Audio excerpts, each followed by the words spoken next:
بسم اللہ الرحمن الرحیم۔ السلام علیکم۔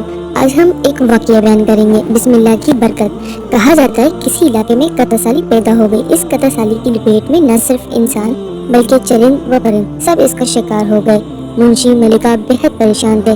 اس دوران ایک مسجد کے مولوی نے جمعے کے خطبے میں نہایت یقین کے ساتھ یہ بات بتائی کہ اللہ کا نام لے کر یعنی بسم اللہ پڑھ کر دریا کو حکم دیا جائے تو وہ بھی نافرمانی نہیں کرتا۔ خطبہ سننے والوں میں ایک چرواہا بھی موجود تھا۔ مولوی کی یہ بات اس کے دل میں اتر گئی اور اس بات پر اس کا یقین کامل ہو گیا۔ اس نے واپس آ کر اپنی بکریاں کھولی اور سیدھا دریا پر چلا گیا۔ اونچی آواز سے بسم اللہ الرحمن الرحیم پڑھا اور دریا کو کہا وہ اپنی بکریاں چروانے کے لیے دوسری پار جانا چاہتا ہے اور اسے کہا کہ مجھے اپنے اوپر سے گزار دے۔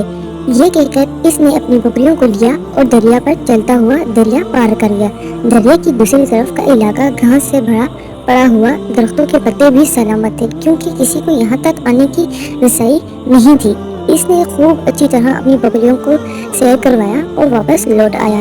پھر یہ اس کا معمول بن گیا اور وہ بکریاں پار چھوڑ کر واپس آ جاتا اور شام کو جا کر بکریاں واپس لے آتا۔ اس کی بکریوں کا وزن دگنا چگنا ہو گیا۔ لوگ چونک گئے اور اس سے پوچھا کہ وہ اپنی بکریوں کو کیا کھلاتا ہے۔ وہ سیدھا سادہ اور صاف دل نوجوان تھا۔ اس نے صاف صاف بتا دیا کہ جناب میں تو بسم اللہ الرحمن الرحیم پڑھ کر دریا پر چل کر اپنی بکریاں دوسری طرف چروانے لے جاتا ہوں۔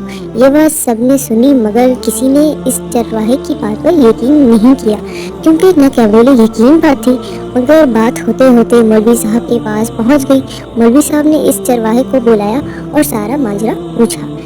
اس چرواہے نے مولوی صاحب کو ہی حوالہ بنا لیا کہ مولوی صاحب میں تو آپ کا شکریہ ادا کرنے والا تھا۔ آپ نے جمعے کے خطبے میں جو نسخہ بتایا تھا کہ بسم اللہ کہہ کر دریا کو بھی حکم دو تو وہ بھی انکار نہیں کرتا، تو میں تو بس آپ کے نسخے پر ہی عمل کر رہا ہوں۔ مولوی صاحب حیرت سے اس کے چہرے کو دیکھتا رہا۔ مولوی صاحب نے کہا بھائی صاحب ایسی بات تو ہم ہر جمعے کرتے ہیں، فقط ان کا مقصد لوگوں کا ایمان بنانا ہوتا ہے۔ مگر بکریوں والا ڈٹا رہا کہ میں تو بس بسم اللہ کہہ کر پانی پر چلتا ہوں اور بکریوں سمیت پانی پر چلا جاتا ہوں۔ آخرکار مولوی صاحب نے صبح خود یہ تجربہ کرنے کی ٹھانی، جسے دیکھنے چرواہے سمیت پورا علاقہ بھی آ گیا۔ مجمع زیادہ تھا۔ مولوی صاحب نے ایک دو بار سوچا کہ انکار کر دوں کہ کہیں ڈوب نہ جاؤں، مگر وہ جو مولوی صاحب کو کندھے پر اٹھا کر لائے تھے اب بھی جوش و خروش سے اللہ اکبر کے نعرے لگا رہے تھے اور مولوی صاحب کے حق میں تعریف کر رہے تھے۔ آخرکار مولوی صاحب نے اپنے ڈر کو دور کرنے کے لیے ایک رسہ منگوایا۔ پہلے اسے ایک درخت کے ساتھ باندھا، پھر اپنی کمر کے ساتھ باندھا، پھر ڈرتے ڈرتے ڈھیلا ڈھالا بسم اللہ پڑھا اور دریا پر چلنا شروع ہو گیا۔ مگر پہلا پاؤں ہی رکھا تھا کہ پانی میں گر گئے۔ مولوی صاحب ڈبکیاں لگانے لگے اور پانی کے بہاؤ میں بہنا شروع ہو گئے۔ لوگوں نے کھینچ کھینچ کر باہر نکالا۔ مولوی صاحب کی اس حرکت نے چرواہے کو پریشان کر دیا کہ مولوی صاحب کی بسم اللہ کو یہ کیا ہو گیا ہے، کیونکہ اس کا یہ روز کا معمول تھا۔ لیکن اس کے اپنے یقین میں کوئی فرق نہ آیا۔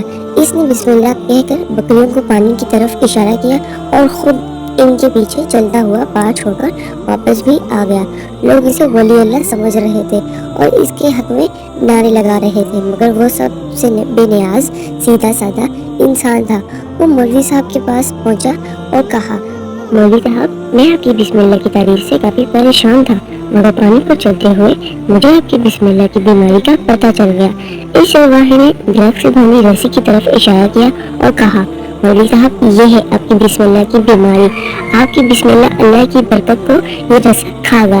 آپ کو اللہ اور بسم اللہ سے زیادہ اس رسے پر بھروسہ تھا، لہٰذا اللہ نے بھی آپ کو رسی کے حوالے کر دیا۔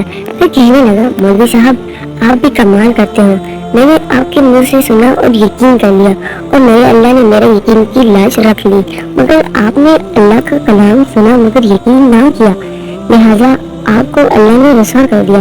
محترم و عزیز دوستو یہی کچھ ہمارا حال ہے۔ ہماری نمازوں اور دعاؤں کا حال بھی یقین سے خالی ہے۔